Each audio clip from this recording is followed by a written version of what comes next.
이번 한일 정상회담으로 막혔던 한일 관계가 새로운 전기를 맞았습니다. 그리고 안보, 경제 등 여러 분야에서 미래를 위한 협력 관계를 구축하는 계기가 마련됐습니다. 문재인 정부 5년 동안 한일 관계는 꽉 막혀 있었습니다.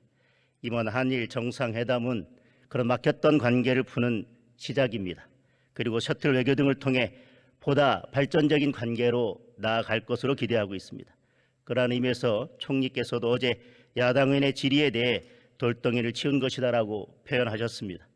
그런데 야당에서는 외교 성과를 깎아내리는 것도 부족해서 그 발언을 두고 진위를 비틀어서 비판하고 있습니다. 어제 그 표현의 의미를 정확히 다시 한번 말씀해 주시겠습니까? 네, 한일 간의 관계가 지난 몇 년 동안 극히 악화됐다 하는 것은 모든 국민들이 잘 알고 계시는 사항이라고 생각합니다. 그 가장 중요한 핵심에는 2018년 대법원 판결로 시작된 우리 강제징용 피해자에 대한 보상, 배상 문제였습니다.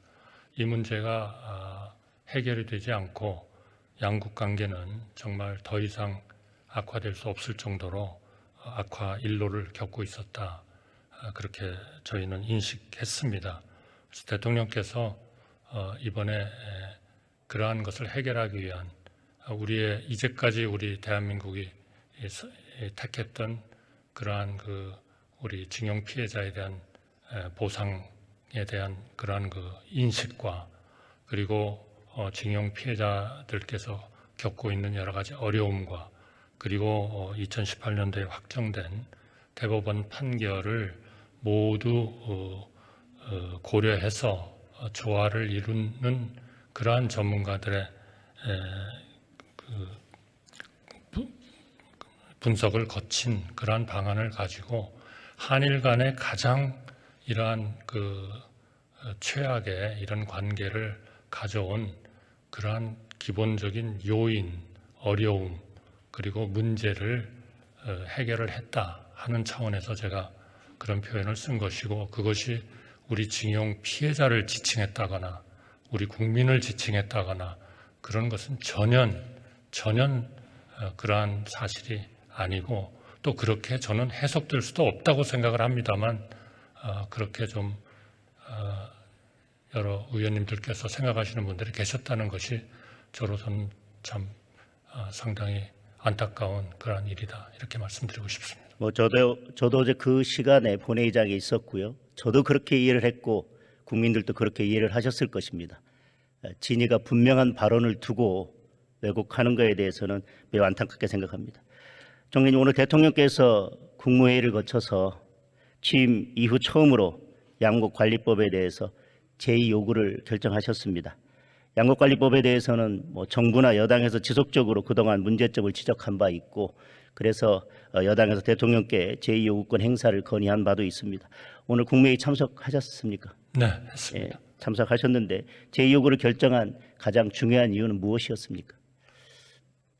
윤석열 정부는 우리 농민들이 좀 더 발전하고 좀 더 좋은 그러한 여건에서 농업을 할 수 있도록 하는 것에 대해서 아주 깊은 관심을 가지고 있습니다. 그러나 남는 쌀을 강제로 매수하게 하는 이 양국관리법은 정말 이거는 농민을 위하는 것도 아니고 우리의 재정을 위하는 것도 아니다. 저희는 그렇게 생각합니다.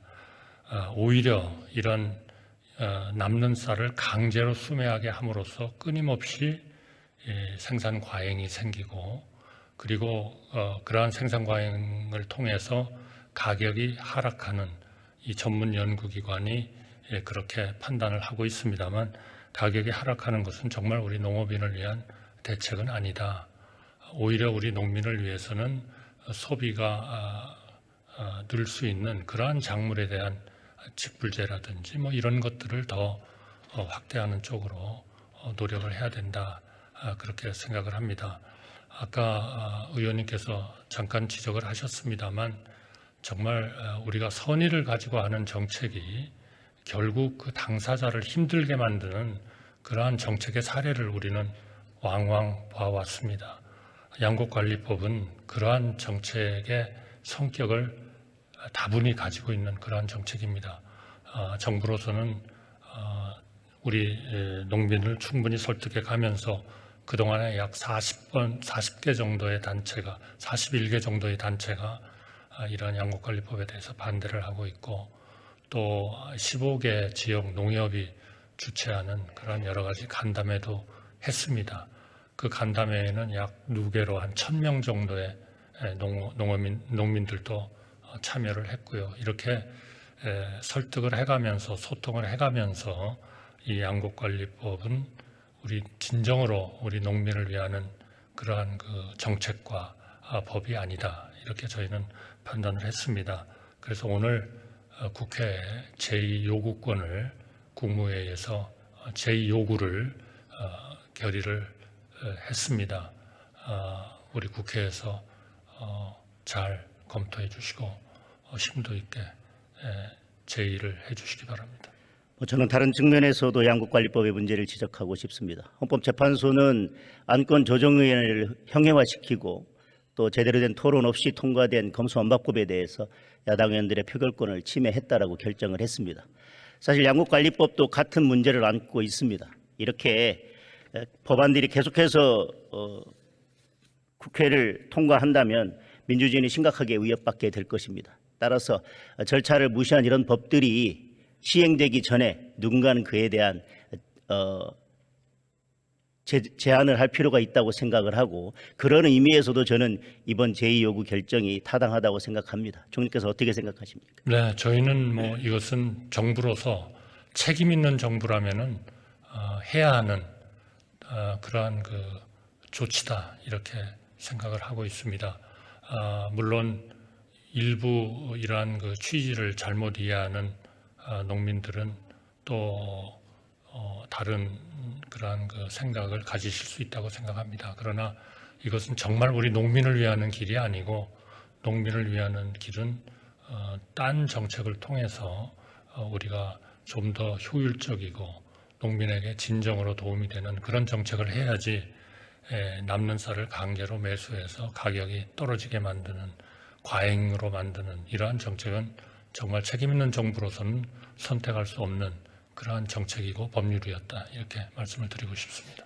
이번 양곡관리법을 반대하거나 또 제2요구를 한 것이 정부가 가지고 있는 쌀값 안정을 위해서 노력하는 그 의무를 저버리는 것은 아니지 않습니까? 오히려 정말 국가와 농민을 위해서 진짜 도움이 되는 방향으로 농업 정책을 끌고 가자. 예를 들면 우리 스마트팜에 대한 젊은이들이 관심을 갖는 그런 스마트팜에 대한 투자를 좀 더 하고, 또 전략 작물 같은 것이 좀 잘 생산이 될 수 있도록 하는 것에 대한 지원 대책, 이런 것들에 집중을 하는 것이 진정으로 농민을 위하는 길이다. 그리고 책임 있는 정부의 해야 할 일이다. 저희는 그렇게 판단하고 있습니다. 양곡관리법과 관계없이 쌀값 안정, 쌀값에 대한 농민들의 우려를 불식시킬 수 있도록 정부에서도 앞으로 최대한 노력을 해 주셨으면 좋겠습니다. 네, 정부로서도 우리 양곡 시장이라든지 경제 상황 등을 봐서 필요할 경우에는 이러한 그 격리를 할 수가 있습니다. 바로 작년이 그러한 그 케이스입니다. 계속 떨어져 가던 그 쌀 가격을 우리가 아주 대규모의 그러한 그 쌀 격리를 시킴으로써 가격을 상승시키도록 그렇게 하는 정책을 하고 있다. 그러나 문제는 강제로 이런 수매를 하게 함으로써 농민들이 충분히 좀 그 생산을 조정할 수 있는 이러한 그 정책을 제대로 마련하지 못한다면 그거는 정말 열등한 정책이다. 저희는 그렇게 생각합니다. 야당은 최종적으로 양곡관리법이 본회의를 통과하지 못하더라도 다시 동일한 내용의 법안을 발의하겠다는 움직임까지 보이고 있습니다.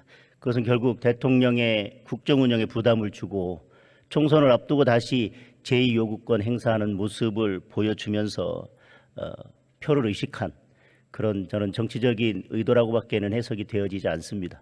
뭐 아직까지 물론 발의된 것은 아니지만 그런 부분에 대해서는 총리님께서는 어떻게 생각하십니까? 그러한 정책은 정말 우리 국회에서 최대한 억제되어야 된다 이렇게 저희는 바라고 싶습니다.